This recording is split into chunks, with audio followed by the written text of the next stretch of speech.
Hemos venido hablando como un énfasis en el liderazgo. La semana pasada estuvimos hablando acerca del liderazgo de Moisés y vamos a continuar la parte 2 hoy.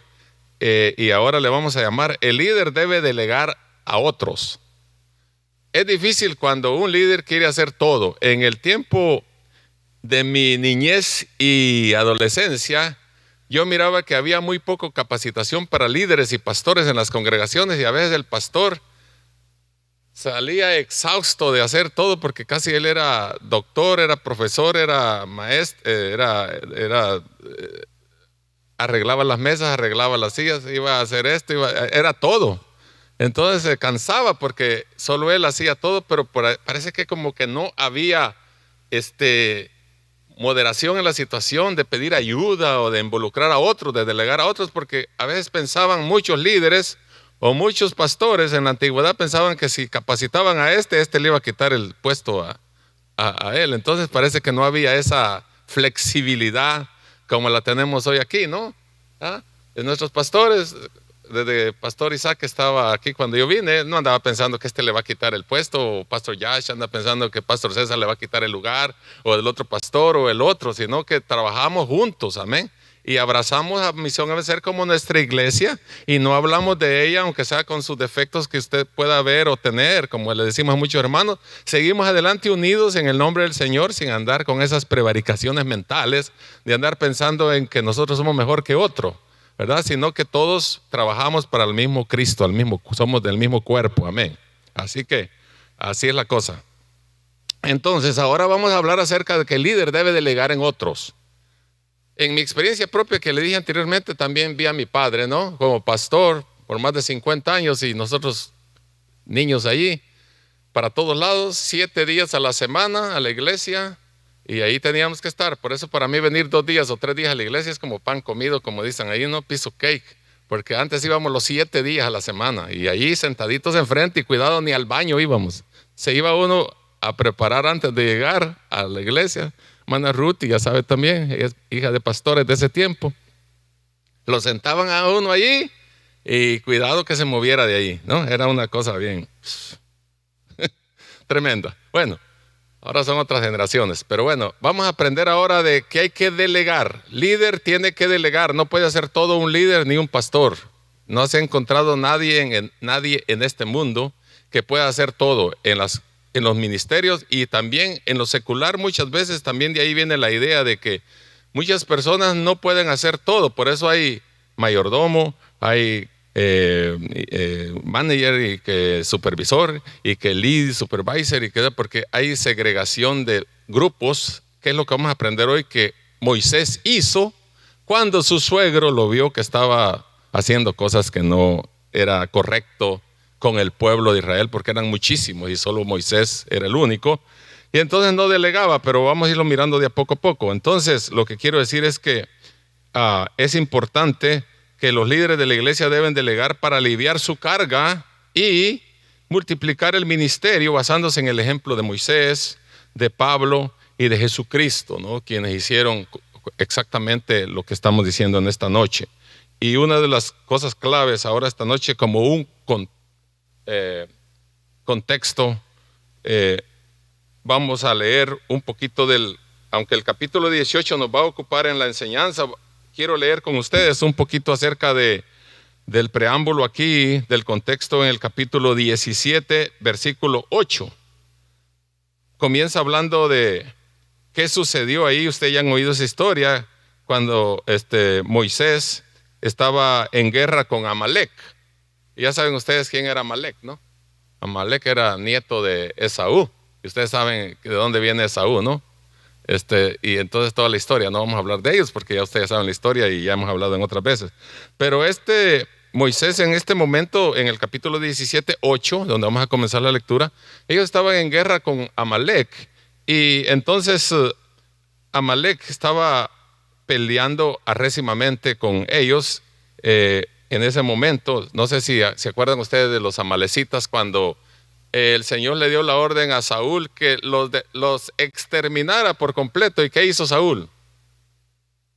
Dejó unos poquitos ahí porque dice que era para la gloria de Dios. Se llevó unas vaquitas y se llevó unas personas y todo, y ahí es donde volvieron, es como si volvieron a retoñar otra vez y se volvió más un problema. Yo creo que hasta le causó problemas a Saúl en su reinado, ¿no? Porque Dios le había dado una orden y él hizo otra cosa que Dios no lo mandó a hacer. Bueno, pero vamos a leer la palabra de Dios para tener la base en donde vamos a hablar. Entonces, nada más debe ser un preámbulo, no vamos a hablar mucho de eso, sino hasta el capítulo 18, pero dice el versículo 17:8. Entonces vino Amalek y peleó contra Israel en Refidim. Y dijo Moisés a Josué: escógenos varones y sal a pelear contra Amalek mañana. Yo estaré sobre la cumbre del collado y la vara de Dios en mi mano, dijo Moisés. E hizo Josué como le dijo Moisés, peleando contra Amalek. Y Moisés y Aarón y Hur. Diga Aarón y Hur. Préndase esos nombres, porque ahorita lo vamos a hablar de ellos. Subieron a la cumbre del collado. Y sucedió que cuando alzaba Moisés su mano, Israel prevalecía, estaban en guerra. Mas cuando él bajaba las manos, prevalecía Amalek, es el ejército de Amalek. Y las manos de Moisés ¿qué dice? Se cansaban. ¿Cuántos se cansan? Solo 3 se cansan, yo me canso también. Todos nos cansamos. Servimos al Señor cansados. Pero por eso no vamos a dejar de servir al Señor. Ellos estaban en guerra, estaban activos. Y estaban, ¿qué? Cansados. Pero se pararon allí porque estaban cansados. Dios les dio, mire, inteligencia. Aquí viene la aplicación para los líderes. El Señor nos da, aun cuando estamos cansados, el Señor nos da visión y nos capacita para seguir adelante en medio del cansancio, en medio de la turbulencia, en medio de la enfermedad, en medio de situaciones difíciles de la vida. El Señor nos fortalece y nos da visión y nos capacita para seguir adelante. Imagínese usted que todo el mundo creyente se cansara, los líderes se cansan, los pastores se cansan, los evangelistas se cansan y todos nos paralizamos. La obra del Señor no se paralizaría porque el Señor se crea medios como siga, pero imagínese todos cansados y paralizados allá en la casa, todos ya no activamos, ya no nos movemos, hasta ahí nomás llegamos nosotros. La obra de Dios sigue. ¿Cuántos saben? ¿Cuántos me van entendiendo? La obra de Dios ha seguido toda la vida, no importa quién se quede o quién quiera seguir o no quiera seguir. La obra del Señor sigue adelante, desde el primer día hasta el último, hasta el final. Aclaro esto porque he oído personas en mi vida, que dicen: yo me voy de ahí, se arruina todo. Es que no se arruinan, aunque se vayan todos, no se arruina. La obra del Señor no es mía, ni es del pastor, ni es del líder, ni es de nadie.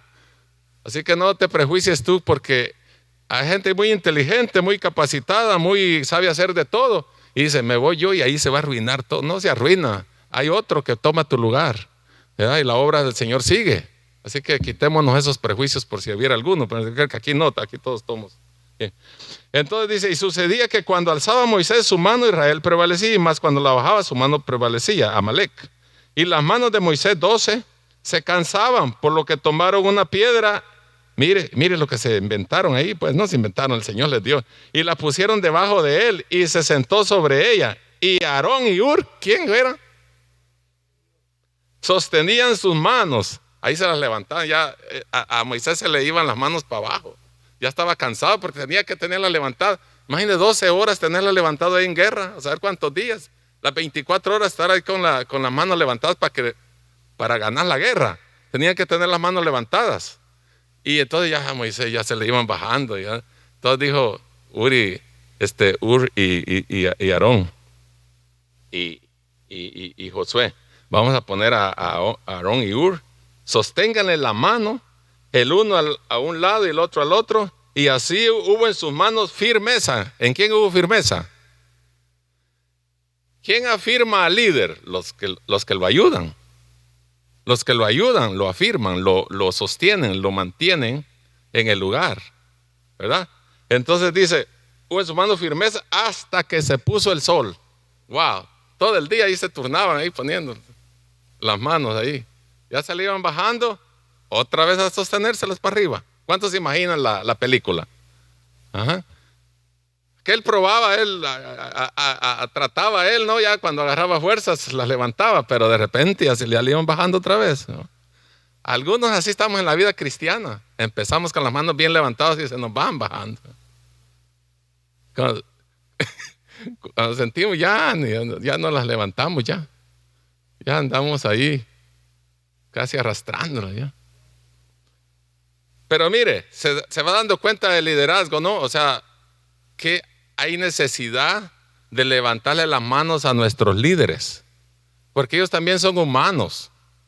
A veces hay gente que piensa que el líder o el pastor o el que está en una posición de liderazgo es súper poderoso y es como Tarzán, o es como que sabe hacer de todo, superhombre, y que sabe, no, también tiene debilidades y también se cansa y también come tortilla y frijoles y burritos y de todo como usted, ¿verdad? O sea que a veces la gente cree que es diferente, ¿verdad? Pero también hay maneras de cómo ayudar sosteniendo las manos de nuestros líderes, de nuestros pastores, en el nombre del Señor, ¿verdad? Entonces, y Josué deshizo a Amalec y a su pueblo a filo de espada. O sea, los terminaron en esa manera. ¿Cómo? Ayudando al líder. Ahora hay otra aplicación aquí que no voy a entrar mucho detalle en eso. ¿Por qué? Dije yo cuando estaba leyendo esto, ¿por qué no se sentó Ur o Aarón en el lugar de Moisés? Si aquí estaban más descansados, hubieran tomado turnos, ¿verdad? O sea, quítate, que se quitara Moisés y se sentara Ur, o se sentaba Aarón. ¿Por qué no lo hicieron? ¿Ah? Porque él no había sido llamado para eso. A veces queremos usurpar el puesto del otro y decir, ay, este no puede nada, yo puedo más que él. Y que no, es que tú no has sido llamado para esa posición. El Señor llama a quien quiere ahí a ese lugar. Y aunque lo mires tú todo ahí como que no funciona, Él es el que está allí. Lo que tienes que hacer, que da la idea aquí, es que hay que ayudarlo, no hay que tumbarlo del puesto. No hay que tratar de tumbarle el puesto, ¿verdad? Porque aquellos podían haber dicho, quítate Moisés de aquí, me voy a sentar yo. Hubiera dicho Ur, o hubiera dicho Aarón, pero no era ellos llamados a hacer lo que Moisés estaba haciendo. Él era el llamado de Dios, en él estaba la unción, y por eso ellos prevalecían cuando tenían las manos levantadas. ¿Cuánto me van entendiendo? ¿Ya? Así que ayudemos en vez de quererle meter zancadilla al líder, en el nombre del Señor. Eso es lo que nos da la lección aquí. Bueno, ese era un preámbulo, por eso les dije, pero ahora vamos al cómo fue que se debe ejercer para delegar en otros. Vamos al capítulo 18, versículo 1. La enseñanza va a estar en el versículo 13, pero también voy a leer el capítulo para que entendamos. Oyó Jetro, sacerdote de Madián. Jetro era ¿quién? El suegro de Moisés. Suegro de Moisés. ¿Cuántos son obedientes a los suegros? Ya va a ver que aquí este Moisés sí fue bien obediente con su suegro. Hizo todo lo que él le dijo. Dice la Biblia, ahí vamos a llegar a un versículo. Dice, y Moisés dice, hizo todo lo que Jetro, su suegro, le dijo. ¿Ah? Por eso dije antes, ¿cuántos yernos obedientes hay aquí? Gloria a Dios. ¿Ah? Que hacen todo lo que su suegro les dice. Oh, mire, oyó Jetro, sacerdote de Madián, suegro de Moisés, todas las cosas que Dios había hecho con Moisés y con Israel su pueblo, y cómo Jehová había sacado a Israel de Egipto. Y tomó Jetro, suegro de Moisés, a Séfora, la mujer de Moisés, después que él la envió. O sea, para que entiendan el inicio aquí, cuando ya vayamos adelante, lo que pasó que Moisés estaba muy ocupado, ya lo vamos a ver adelante. ¿Y qué pasó? Que Moisés, de tanta ocupación que tenía en el liderazgo, que nadie le ayudaba, había mandado a su mujer y a sus hijos con su suegro, o sea, con su papá de la esposa, y sus nietos. Los mandó que se fueran para allá a Madián, y él se quedó allá lidiando solo con el pueblo. Pero Jetro, cuando vio esto, es donde el recorrido fue, y tomó Jetro, suegro de Moisés, a Séfora. Le dijo, no, vamos, vente hija, y vénganse nietos, vámonos a donde está su papá. Y fueron a buscar al desierto al papá, que el papá debe estar con los hijos, y el papá tiene que estar con su mujer. Por eso es un tema muy delicado y muy serio cuando los hombres dejan a sus hijos por alguna circunstancia económica y a veces en vez de ayudarlo destruyen sus hogares. Y aquí ha pasado mucho, ¿no? En eso, ¿para qué vamos a hablar tanto de esto? Ya sabe. El papá y los hijos deben estar con su señora y la señora debe estar con el hombre. Ese es lo que el Señor ha establecido. Así que por ningún lado usted se divida. Y a sus hijos, y a sus dos hijos, el uno se llamaba Gersón, porque dijo, forastero he sido en tierra ajena. Y el otro hijo se llamaba Eliezer, porque dijo, el Dios de mi padre me ayudó y me libró de la espada de Faraón. Y Jetro, el suegro de Moisés, con los hijos y la mujer de este, vino a Moisés en el desierto donde estaba acampando junto al monte de Dios. Y dijo a Moisés, yo, tu suegro, oiga, parece está redactando, parece una carta parece que está redactando una carta de poder. Yo, tu suegro Jetro, vengo a ti con tu mujer y tus dos hijos con ella. Y Moisés salió a recibir a su suegro y se inclinó y lo besó. Mire, yo me quedo admirado Moisés cómo amaba a su suegro. Ojalá así también nosotros amemos a nuestros suegros. Yo ya no tengo, pero traté. Y se preguntaron el uno al otro cómo estaban y vinieron a la tienda. Y Moisés contó a su suegro todas las cosas que había hecho Jehová a Faraón y a los egipcios por amor de Israel y todo el trabajo que habían pasado en el camino y cómo los había librado Jehová. Y se alegró Jetro de todo el bien que Jehová había hecho a Israel al hacerlo librado de la mano de los egipcios. Y Jetro dijo, bendito sea Jehová que os libró de mano de los egipcios y de la mano de Faraón y que libró al pueblo de la mano de los egipcios. Ahora conozco que Jehová es más grande que todos los dioses, porque en los que se ensoberbecieron prevaleció contra ellos. Y tomó Jetro, suegro de Moisés, holocaustos y sacrificios para Dios, y vino a Aarón y todos los ancianos de Israel para comer con el suegro de Moisés delante de Dios. Hicieron una fiesta ahí, pues, de agradecimiento, agradeciendo al Señor porque le habían contado cómo Dios los había guardado de las guerras y qué cosas maravillosas Dios había hecho con el pueblo de Israel. Bueno, aquí comienza la lección. El 13. Aconteció que el día siguiente, después de la fiesta que tuvieron allí Jetro con todos y los ancianos de Israel y los cabezas importantes del pueblo, habían hecho una fiesta ahí dando gracias a Dios. Aconteció que al día siguiente se sentó Moisés a juzgar al pueblo y el pueblo estuvo delante de Moisés desde la mañana hasta la tarde. Ahí estaba el suegro, lo estaba, guachando. Viendo el suegro de Moisés, 14, todo lo que él hacía con el pueblo, dijo, ¿qué es esto que haces tú con el pueblo? ¿Por qué te sientas tú solo y todo el pueblo está delante de ti desde la mañana hasta la tarde? Y Moisés respondió a su suegro, porque el pueblo viene a mí para consultar a Dios. Cuando tienen asuntos, vienen a mí y yo juzgo entre el uno y el otro y declaro las ordenanzas de Dios y sus leyes. Entonces el suegro de Moisés le dijo, no está bien lo que haces. ¿Por qué no estaba bien? Ya agarró la idea por qué se le había ido la señora. Ya él ahora supo por qué él no le quedaba tiempo para los hijos ni para la familia. Porque estaba ya con el pueblo en el desierto como juez, haciéndole de todo. Y él hacía casos pequeños, casos serios, casos más graves. Y él estaba con el pueblo, dice, de la mañana hasta el anochecer. O sea, como dice, estaba 12 horas al día allá con el pueblo. Y entonces su casa, muy bien, a un lado. Y ahora viene de regreso la experiencia que es puro cierto de nosotros, lo que estábamos hablando de antes, ¿no? El ministerio. Yo hasta que tenía, en mi adultez ya joven, como de 18 años, empecé a conocer los parques, el zoológico y cosas así, donde había uno que divertirse, porque toda mi niñez y juventud, pura iglesia.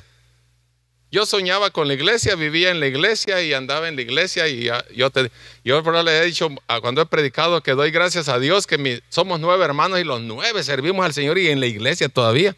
Pero de la manera como hacíamos, yo creo que estuviéramos empachados ya este momento, porque tanto estar iglesia. Y la gente aquí, quiero hacer un paréntesis, porque la gente revuelve las prioridades entre Dios, la iglesia y la familia. Y algunos piensan que cuando se habla de Dios, estamos hablando de la iglesia. La iglesia es una cosa y Dios es otra cosa. La iglesia no es Dios y Dios no es la iglesia.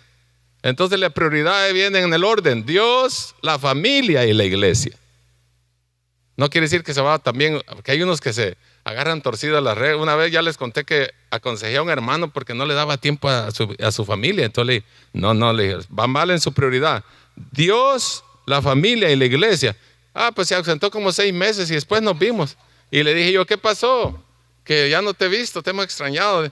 Que no me dio consejo que ahora atienda a la familia. No, le digo, pero no, que te vas a estar con la familia los 6 meses o 1 año allá metido en la casa. Tienes que venir a la iglesia, hay que regular, hay que balancear. Hay que balancear. No quiere decir que vas a estar toda la vida solo con la familia y la iglesia no va a venir, sino, ¿cuántos me van entendiendo? Porque algunos se confunden cuando uno dice hay que balancear, hay que regular la situación. Hay que venir a adorar a Dios, pero también tiene que atender su familia. No solo allá. Pero en el caso, regresando al mío, mi papá a las 4 de la mañana yo oía que estaba orando: Señor Jesús, y mi mamá ahí a las 4 de la mañana. Y luego como a las 8 de la mañana se iban a visitar a todos los hermanos de la iglesia, a todos, a otros lados, lejos. ¿Sí? Y mi hermana más grande es la que echaba las tortillas, yo bien me acuerdo. Ella era la que echaba, ya tenía 12, 13 años y ya torteaba. Ella nos daba de comer. Y ellos andaban visitando a uno, visitando al otro, visitando al otro. Pero a veces no se daba cuenta la gente que a veces no teníamos que comer y ellos allá todo el día. Y decía yo, ¿cómo es que andan allá metidos con todos los hermanos todo el santo día? Pero ¿será que les preguntarán si tenemos algo que comer? Porque a veces ni teníamos. Ahí nos miraban, una tortilla para 4 y a veces que la mitad nos daban nomás porque no alcanzaba para todos, porque éramos muchos. Y entonces, eso era triste. Ahora ya no lloro, pero antes cuando contaba eso yo lloraba, porque todavía tenía como algo ahí que me molestaba ahí. Pero bueno, ahora sirve de testimonio para decirles que Dios ha sido bueno hasta este día en todas las cosas que hemos pasado. Pero no ese es el orden que Dios ha establecido, es lo que quiero establecer yo. El líder tiene que delegar, el líder tiene que hacer lo que Dios lo mandó a hacer en el orden en que se debe de ser. ¿Cuántos me van entendiendo? Bueno, y entonces cuando ahí venía, saber que yo no sé qué, no dice la Biblia qué pensaría Moisés cuando iba a venir al suegro y venía la señora y los 2 hijos y ya me cachó. No sé, porque venían de regreso, ahí les traía, dijo, porque fíjese que el viejito Jetro era bien sabio, era sacerdote de Madián, y entonces dijo, esto no está bien, porque por eso, ¿se acuerda lo que está diciendo ahí en el versículo 17? No está bien lo que haces. Se miraba bien. Hay cosas que se miran bien aparentemente, pero no está bien.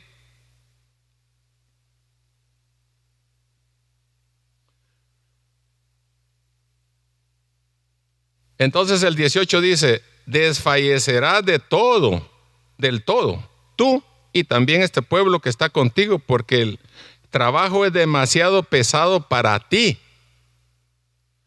No podrás hacerlo tú solo. Ya habían miles de israelitas, no eran un pueblito chiquito, eran miles ya. Ya se habían multiplicado ya. Porque se acuerdan que el Señor había dado la orden, ¿no? El capítulo 1 de Génesis, ¿qué dijo? ¿Qué había dicho el Señor? Id y henchid y multiplicad la tierra. Buenos eran para eso, pero ya habían bastantes. Ya habían muchos israelitas. Entonces dice que el pueblo era grande, demasiado pesado para él lidiar con tanta gente. Entonces el 19 dice, oye ahora mi voz. Aquí entra el suegro, mire. ¿Cuántos han oído hablar al suegro? Imagínense al suegro. ¿Todos tuvieron suegro o no? Si no va a estar como como aquellos que enseñan los de la iglesia tradicional, ¿no? Dice que Pedro tuvo suegra, pero no tuvo mujer.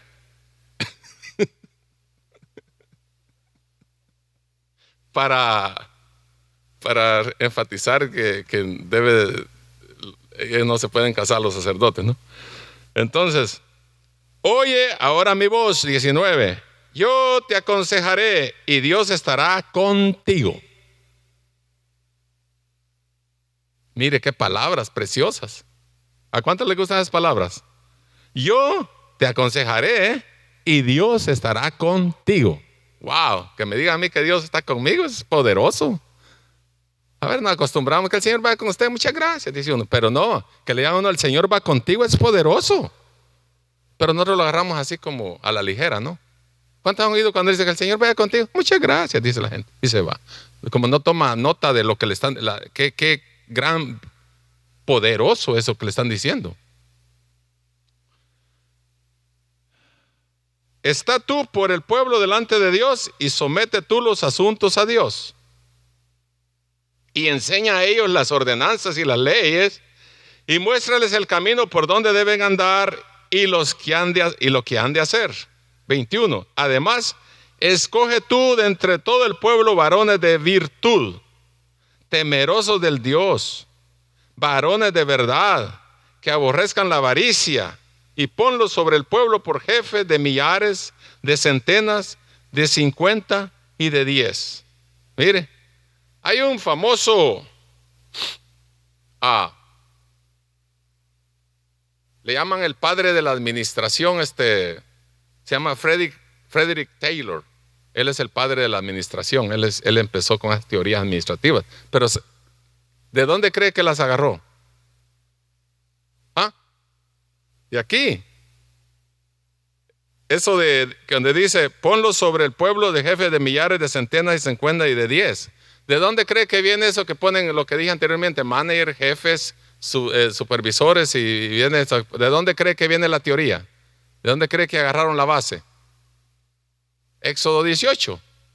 Cuando usted oiga hablar en lo secular, allá aunque no lean la Biblia, aunque no sepa la gente, los autores famosos han agarrado la teoría de aquí, hacen libros y todo, y dice, como dijo Frederick Taylor, como dijo fulano de tal, y dicen los nombres de los autores de los libros, pero la teoría la agarraron de aquí de la Biblia, porque aquí está que el consejo que le dio Jetro a su yerno, Moisés, era que era demasiado lo que estaba haciendo con el pueblo, que debería de dividir al pueblo en centenas, en 50, en millares, dijo primero, ¿no? En centenas, 100, en 50 y en 10, o sea, eran 4 tipos de grupos, ¿verdad? De acuerdo a la capacidad de cada uno, lo iba a poner a este que es más, se mira más inteligente, pónmele a este de 1000, ponle 1000 a este ponle de 100, y a este ponle de 50, y a este que está un poco medio aquí, ponle 10. Pero a cada uno le dio de acuerdo a su capacidad. Pero yo siempre sigo diciendo, y ustedes me van a oír diciendo, el Señor tiene trabajo para todos. Él lo pone a cada uno de acuerdo a su capacidad y lo capacita de acuerdo a lo que Él sabe. Así como hizo también con los autores de la Biblia. Por ejemplo, los que escribieron la Biblia no todos sabían mucho. Por ejemplo, Marcos y Juan no sabían mucho. Cambia cuando hablan de Lucas, era elocuente, era médico, pues. Pero los demás dice que eran del vulgo, de la calle, o sea que eran gente de la calle, quiere decir. Pescadores, cobrador de impuestos y muchos otros. Y así también Dios en el pueblo cristiano también llama a cada uno en diferente manera, de acuerdo a su capacidad, lo sigo diciendo. Por eso digo yo, y lo dije la otra vez, usted no se haga a un lado cuando Dios lo llama a hacer algo. Mire, le voy a contar un testimonio que nunca lo he dicho, primera vez que lo va a oír. Cuando yo vine a este país, es cierto que yo me crié dentro de músicos. Desde que era niño, yo ahí estaba sentado y aunque ni tocaba, ahí estaba oyendo a todos los que tocaban. Violín, trompeta, concertina, bajo y cuanto instrumento que se toca en el campo, ¿no? En el rancho. Y entonces, mi oído se fue afinando a la música de todo instrumento, el sonido, ¿no? Por eso me traiciona el oído. A veces no estoy pensando en eso, hermano Oscar, aquí entre nos. Pero a veces el oído me dice, este va equivocado, no va cantando bien, o este músico va torcido. Pero yo no estoy pensando en criticarlo. El oído me dice que no va bien. Porque me crié ahí oyendo música y cantando. Nos enseñaron a cantar, papá nos agarraba y dice, vengan ustedes, vengan, me agarraba a mí y a todos mis hermanos. Hable aquí, póngase aquí enfrente, va a hablar ahora, diga esto y esto. Pero nosotros aprendimos cantar, aprendimos a orar, aprendimos a recoger la ofrenda, aprendimos a testificar, aprendimos a predicar, aprendimos a hacer de todo en la iglesia porque nos ponían a hacer de todo desde niño. Entonces, pero a veces cuando hay cosas que uno no puede dominar, el Señor es el que lo capacita a uno. Pues vine yo aquí a Estados Unidos, ¿no? Cuando más vine. ¿Y qué cree? Sí sabía un poco, ¿no? Y dice el pastor, no hay quien dirija el grupo de alabanza, hermana Vilma, un grupo de alabanza. Y que me ponen como 25 que los dirigiera yo en la alabanza ahí, cantábamos. Y hasta íbamos a otras iglesias aquí en Los Ángeles. Por eso dije que nunca lo he dicho. Dirigiendo yo 25 personas ahí, cómo cantar, cómo hacer esto y cómo hacer. Y yo de eso ni sabía yo. Sabía un poquito de, como les digo, el ambiente, pero no sabía. Pero dije, bueno, Señor, si aquí está la oportunidad, yo me meto aquí, aunque no sepa hacer todo, pero tú me vas a ayudar. Y lo serio era cuando nos invitaban al lugar donde quería que cantáramos en inglés y yo no sabía decir, pero ni coffee and donuts y donuts. Y entonces lo que hacía yo, que ponía, mire, ahí viene la sabiduría. Habían unos hermanitos nacidos aquí entre medio hispanos, pero de la iglesia, ¿no? Ustedes van a resaltar, ustedes agarran los micrófonos cuando cantemos en inglés y ustedes son las que cantan ahí. Nosotros atrás vamos a hacer como que estamos cantando, vamos a abrir la boca, pero no vamos a decir nada. Ustedes van a salir ahí todo, como que estamos, pero no estamos cantando, solo era para que no sabíamos nada de inglés. Pero le dábamos solución a las cosas. El Señor nos daba alumbramiento, cómo hacer las cosas, ¿no? Fuimos una vez a una iglesia aquí a Campton, a una iglesia de Morenito, sí. Y ahí estaba lo inglés, ahí. Bien me acuerdo que cantamos, Señor mi Dios, al continuar los cielos, y nosotros cantando en inglés. Hasta yo me reía de las palabras que yo decía. Pero bueno, el Señor nos da capacidad, no importa si sabemos o no sabemos, pero hay que decir sí al Señor. Al Señor siempre hay que decirle sí, porque Él es el que capacita, la obra es de Él. Ahora, cuando usted va a una situación secular, pues a veces uno se calcula y dice, ¿puede usted hacer tal cosa? Uno dice, le voy a decir la verdad que no puedo, pero estoy dispuesto a aprender. Así hacía yo allá donde estaba yo. ¿Qué quería usted? Llegué a ser manager yo allá y otro, ni sabía nada yo, pero el jefe cada vez que me miraba, tú te veo que puedes, que esto y que el otro, y él me ponía características a mí, virtudes que yo, solo Dios sabía si las tenía o no, pero él las miraba. ¿Puedes tú ser, me dijo la primera vez, líder, después me puso supervisor, líder?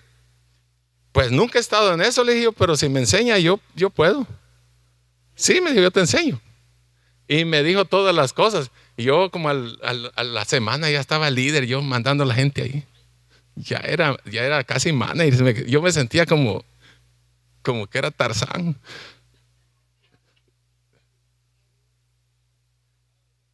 Pero en la iglesia no es así. Vamos a ver el ejemplo de Jesús. Dice que el que quiere ser grande tiene que ser siervo. Aquí es al revés. ¿Ah? Y ya se nos viene el tiempo ya. Bueno, ¿les terminé de contar la historia o no? Sí, ¿verdad? Entonces ¿para qué escogió gente? ¿Para qué puso a este de líder aquí, de 1000, ¿para qué? Para aliviar la presión que tenía Moisés en el pueblo, que estaba difícil, que solito él desde la mañana hasta la tarde ya no atendía a la señora. Entonces dice, vamos a terminar, y ellos juzgarán al pueblo en todo tiempo y todo asunto grave. Mire, ¿cómo les digo? Todo asunto grave lo traerán a ti. ¿Qué es lo que hace un supervisor, un manager y otro cuando están? Ellos están con la gente trabajando y dirigiendo y todo. Pero cuando hay un asunto serio, ¿lo llevan a quién? Al jefe superior, ¿no? Este orden está aquí en la Biblia. Ellos lo traerán a ti, ellos juzgarán todo asunto pequeño, mire, y así aliviarás la carga de sobre ti y la llevarán ellos contigo. Si esto hicieres y Dios te lo mandare, tú podrás sostenerte y también todo este pueblo irá en paz a su lugar. Y aquí está lo precioso. Y oyó Moisés, afuera les dije a ustedes cuántos obedecen a su suegro. Que el 24 dice, mire, y oyó Moisés la voz de su suegro e hizo todo. ¿Cuánto hizo? Ay, qué consejazo que le dio estaba. Pero ni uno Ni el más científico de ahora puede dar ese consejo que le dio Jetro ahí. Era poderoso ese consejo que le dio. Porque dice que hizo todo como él le dijo. Estaba buenísimo. Escogió Moisés varones de virtud dentro de Israel, los puso por jefes sobre el pueblo, sobre 1000, sobre 100, sobre 50 y sobre 10. Y juzgaban al pueblo en todo tiempo. El asunto difícil lo traían a Moisés y ellos juzgaban todo asunto pequeño. Mire, qué precioso, ¿no? Entonces, nosotros debemos de delegar, que es la clave del éxito. No hagamos todo solos. Hay que aprender a delegar. Y no piense que te van a quitar el lugar. Siempre tienes que tener confianza y entrenar a otros para que también. Porque el hecho de delegar también significa que el otro va a crecer también. Porque mañana no estamos, este puede seguir.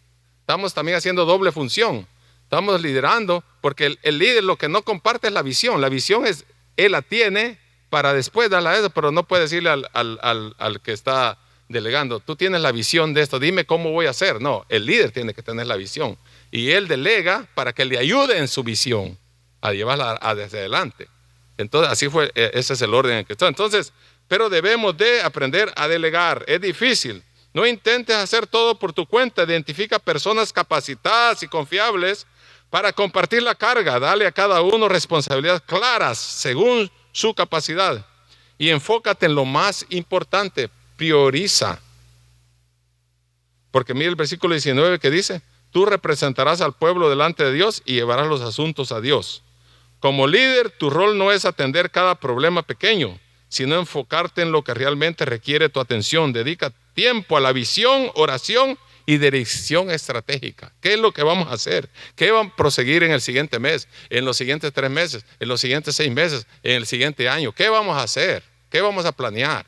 ¿Qué vamos a evaluar cuando ya terminó la acción? Siempre hay que evaluar lo que uno hace, si sirvió, si no sirvió. Ahí entra lo famoso, parece, FODA, pastor, FODA, fortalezas, oportunidades, debilidades y ¿cuál es la otra? Amenazas. Eso hay que aplicar cuando uno hace una actividad, cómo estuvo, para analizar si estuvo bien, o hay que enmendar cosas, o hay que oportunidades buenas que dejamos pasar. Y el líder siempre tiene que aprender. Aprendas eso, no búscalo en internet. FODA son abreviaciones. Entonces, el líder elige líderes con carácter, no solo con talento. Porque hay gente que dice que es muy talentosa y todo lo que usted quiera, pero no tiene carácter para ejercer la posición en la cual ha sido. Por eso que él dijo, mire, escoge, el versículo 21, escoge hombres capaces, temerosos de Dios, que amen la verdad y odien el soborno. Que no hagan, ¿cómo dice cuando uno hace? ¿Cómo? En Guatemala dicen chanchú, ¿y cómo dicen en México? Movida, trance, no haga tranzas. No sea transero. Bueno, no elijas líderes solo por su habilidad o carisma. Busca personas. No diga, ay, este me cae bien, este está bueno para. No, eso no está bien. Tiene que tener. Por eso él dice que habían miles ahí, pero ¿qué le dijo el suegro a Moisés? Escoge. Quiere decir que los va a clasificar. ¿Quién? No agarra al aventón a ver a quién cae allí, ¿no? Sino que tiene que ser un líder con habilidad y carisma. Busca personas con integridad, compromiso y un corazón para servir. Un líder con carácter será más confiable y sostenible en el tiempo. Mire, Timoteo dice, lo que has oído de mí encarga a hombres fieles que sean idóneos para enseñar también a otros. Enfatiza la multiplicación y la capacitación de líderes dignos de confianza. Jesús en Mateo 20, 25 al 28, con esto terminamos, dijo, Jesús enseña que el liderazgo en su reino es servir, no dominar, y que el que quiera ser grande debe hacerse siervo. Un modelo para los líderes que delegan con humildad. Un líder es un siervo, no es uno que está para que le sirvan, ¿no? ¿verdad? Siempre a nosotros nos enseñaron, eso a mí me enseñaron desde niño, que el líder siempre es el último en servirse. Pero nosotros a veces somos los primeros que queremos ir adelante, ¿no?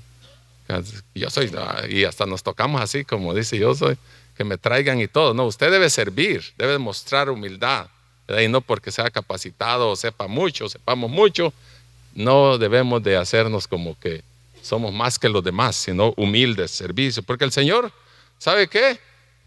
Que en el capítulo 20, 25, 28 Jesús dice eso. ¿Y sabe por qué Pedro, cuando le iba a lavar los pies, por qué cree que Pedro le dijo, no, tú no me vas a hacer eso a mí? Pero no fue asunto de rebeldía, sino fue asunto, ¿sabe de qué? ¿Cómo va a ser que tú, siendo el hijo tú eres el maestro, ¿cómo me vas a lavar los pies a mí?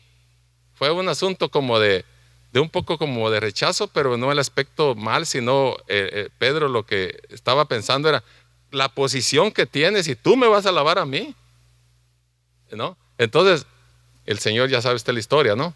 Se los lavó de todas maneras y ya después Pedro dijo, pues entonces hasta báñame todo, ¿ah?